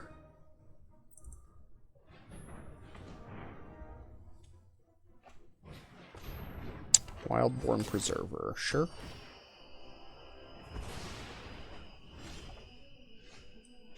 Okay, so we'll go this on white. Ugin's nice. This is a matchup where there's a decent chance Ugin will actually be cast. Like, especially since I'm drawing some cards off of Cloudblazer. Like, I already have 5 lands. If Cloudblazer hits me another one, that's up to 6. So I'm well on my way to being able to cast Ugin here. And Ugin is usually just 8 mana win the game. It's pretty hard for it to not just immediately win when it comes down. Opponent needs to have I don't know, I guess it can't deal with a Golos, so if they have like an active Golos, it could be rough. Yikes. Okay.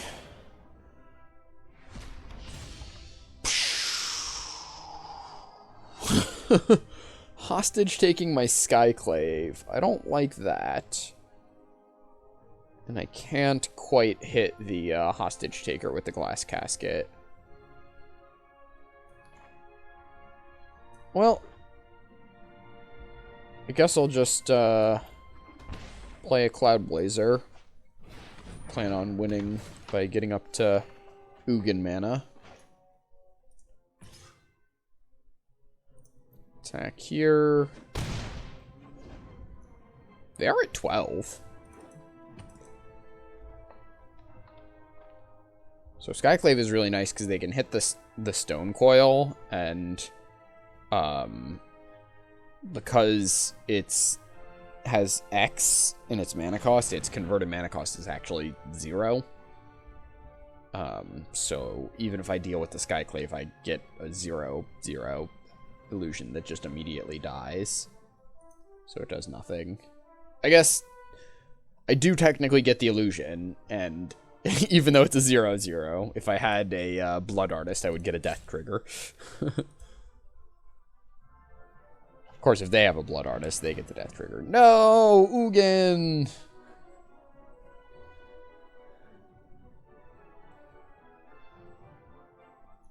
Well, this game just got a lot harder.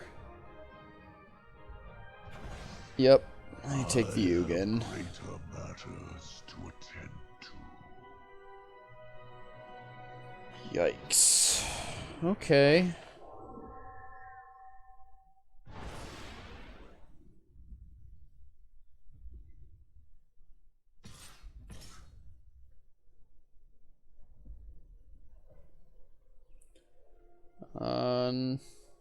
No blocks.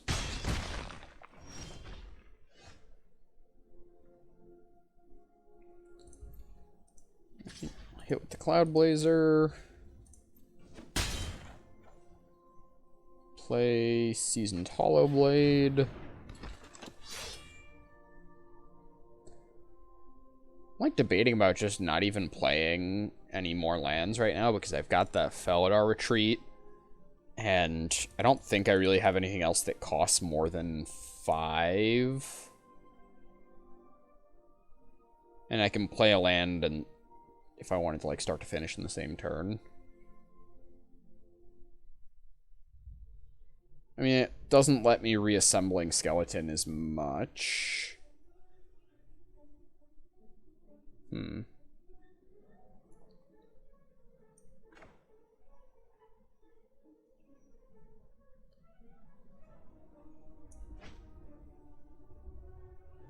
I am just gonna pass.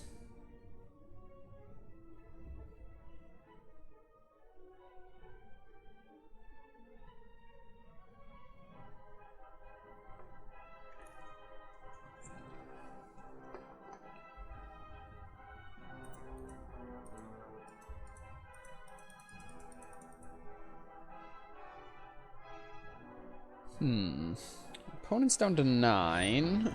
Yep, okay. Paradise Druid, sure.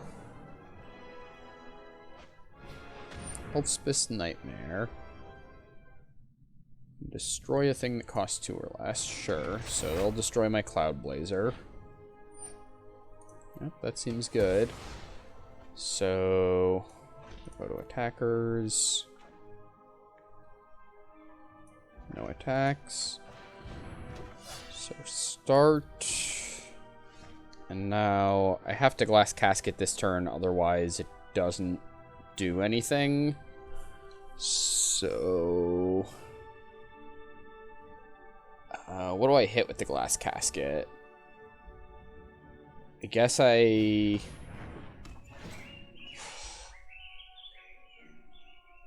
hit the Illusion.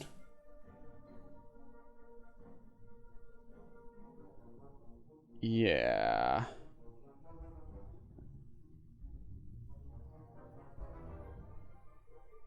Well, the Skyclave Apparition is mine, so if the Glass Casket were to somehow die, the Skyclave would come back under my control. So maybe that's better. Yeah.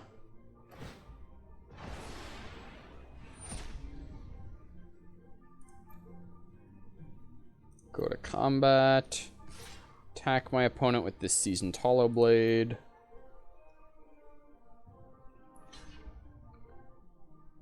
Okay.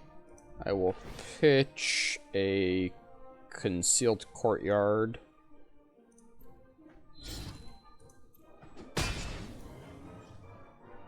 And then I'll just say go.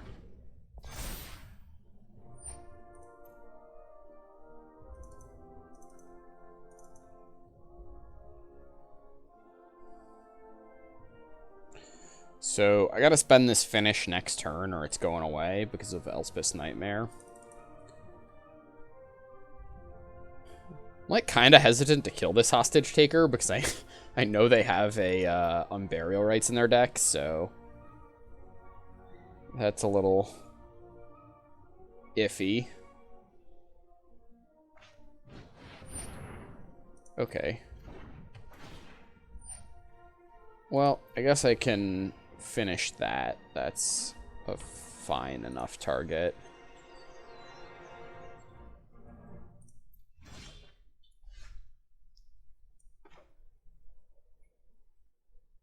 So I'll target that, sack my skeleton. Yep. Sure. Let's go to combat. Attack with my hollow blade. Oh, gosh. They do have unburial rights, don't they?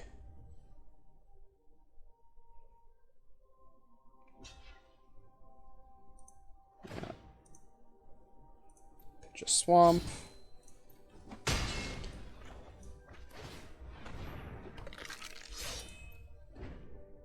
I mean, rights is already good because it's getting back Thrag Tusks, so...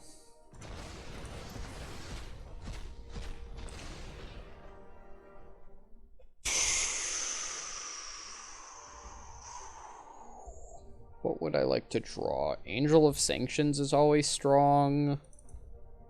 Elspeth Conquers Death would be pretty good. Even both of those, even more now, I would like to. They've got blue, green, white, black. They're going to find a red. Or they'll find a black and then use Lotus Field for red. So they have the ability to Golos. So I need to find an answer for Golos, like, right now.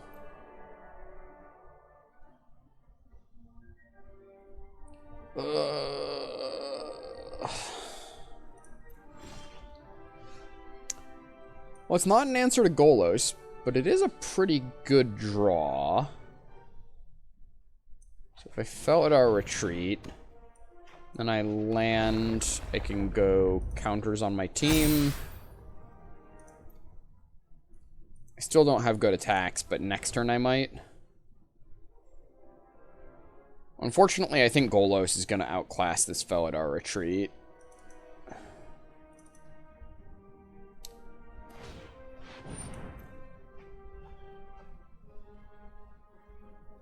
Well, those are pretty bad hits. I mean, Champion of Wits is solid, and they do have the mana to eternalize it, so that's a decent one, but the other, hitting 2 lands, is not too bad. Yikes. They do have rights. Okay.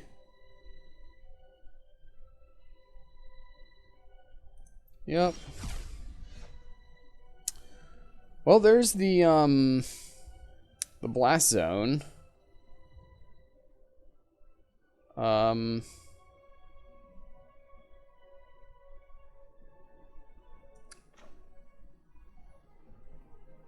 Guess I play that, put counters on everything.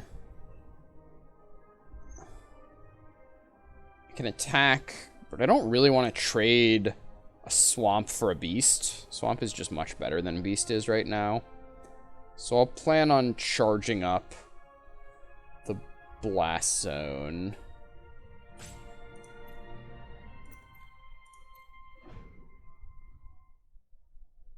So I can put 1, 2, 3 counters on it, so I can't even hit Golos next turn with it. Yikes.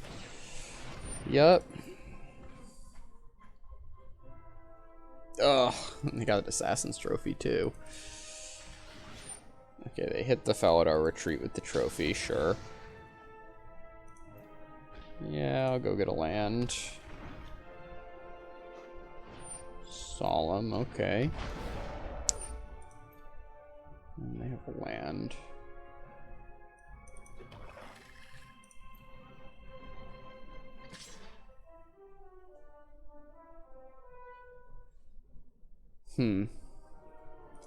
Well, let's charge up Blast Zone. We'll go X's. I don't think I can do X's 4, right? No, I can't. So I'll go X's 3.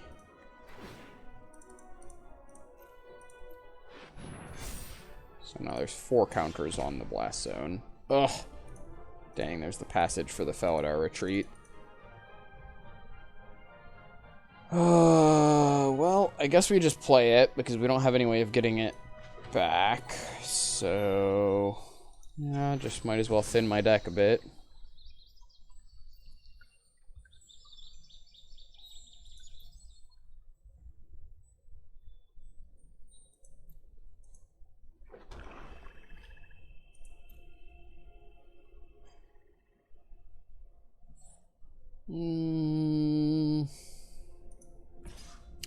I should have just saved that for the Season Hollowblade in hindsight. I didn't think that through.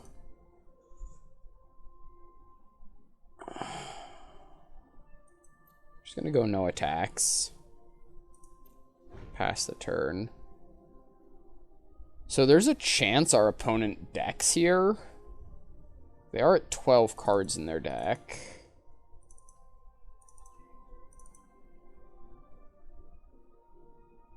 So I think I'm gonna say, oh, never mind. Yep. Okay.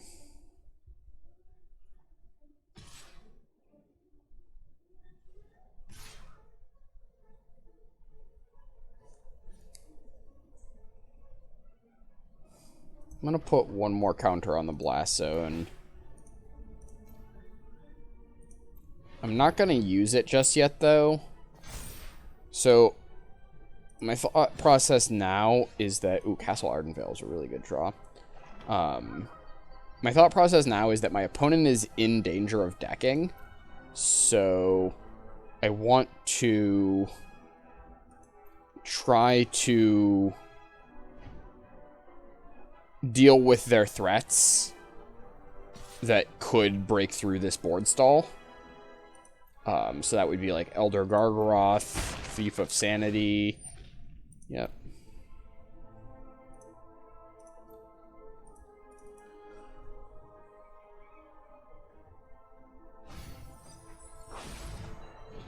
Hanged Executioner. Okay, that's a good one.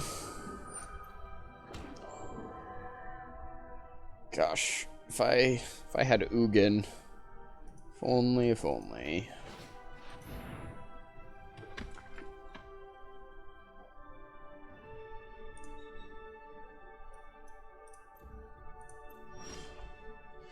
Elspeth's Nightmare. Okay, so that deals with the Thief of Sanity.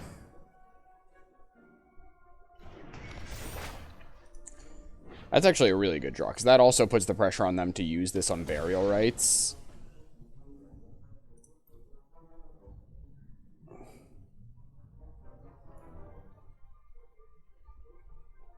No attacks, and turn.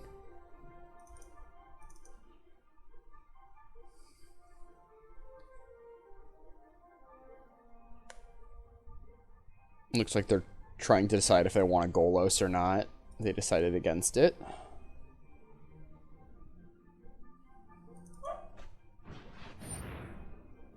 Okay, yep, they can get back the Thief. So I really need that Angel of Sanctions or Elspeth Conquers Death. Ram through on my Season Hollowblade. Well, I'll pitch a Swamp to make it indestructible.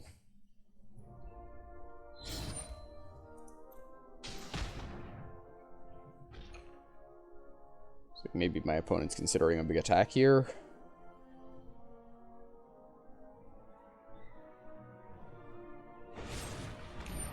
Murderous Rider on the Hollowblade. Yep, that one's good.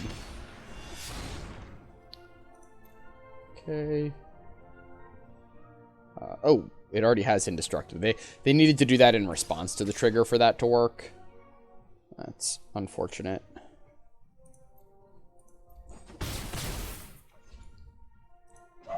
Okay, I'll make a Castle Ardenvale token. My turn. Aerial Responder's good.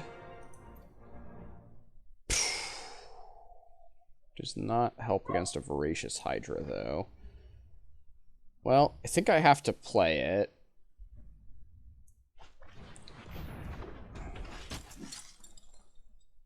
This forces them to Hydra. So Angel of Sanctions could still get me out of this. Kind of. I mean, no, then they just hanged Executioner at the Angel. Dang. I don't know if I have any live draws here. I think I might just be dead. Yep, so they'll fight the Aerial Responder. Sure.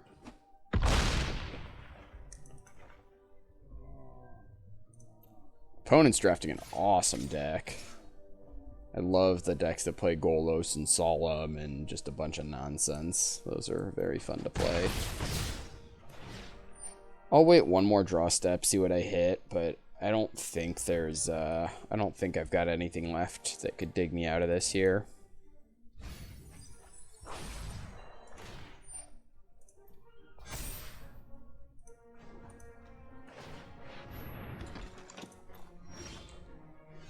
Doom Foretold, yeah, that's not going to do it. Alright, they got this one. Thanks for joining me. We'll have probably one or two more arena cubes, and then in a couple of days here I'll be switching over to Vintage Cube, so you can look forward to those, and I will catch you next time.